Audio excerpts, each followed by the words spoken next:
L'ENA, l'École nationale d'administration à Strasbourg, où nous avons fait étape aujourd'hui, c'est le symbole de ces fameuses, un symbole à son corps défendant, de ces fameuses élites françaises si décriées dans cette campagne. Symbole aussi de ce système que tout le monde pourfend aujourd'hui ou presque dans cette campagne politique, un système que même ceux qui en sont issus, comme par exemple Bruno Le Maire, qui était candidat à la primaire de la droite, voulait lui-même supprimer, un énarque qui voulait supprimer l'ENA.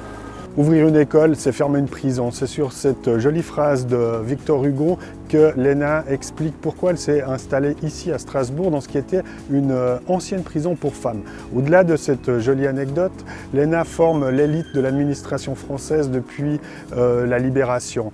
Pendant longtemps, cette école a été critiquée puisqu'on disait qu'elle formait des singes savants, des gens qui avaient une culture générale maximale mais qui étaient très peu efficaces dans leur travail. Depuis peu, on a essayé de remodeler les cours, de faire venir des intervenants extérieurs et notamment des gens du monde de l'entreprise privée. C'est du moins l'ambition de la nouvelle directrice, Madame Loiseau, qui nous a reçus pour ce grand reportage sur les élites françaises.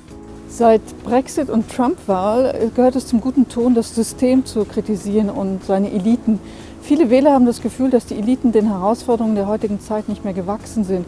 Aber sie halten die Eliten und die Absolventen der ENA beispielsweise für die Politik. Wir haben hier gelernt, dass in Wahrheit nur ungefähr 3% der Absolventen der Hochschule für Verwaltung in die Politik gehen und dort dann später wirken. Wenige gehen auch in die private Wirtschaft, aber die meisten bleiben wirklich ein Leben lang hohe Beamte.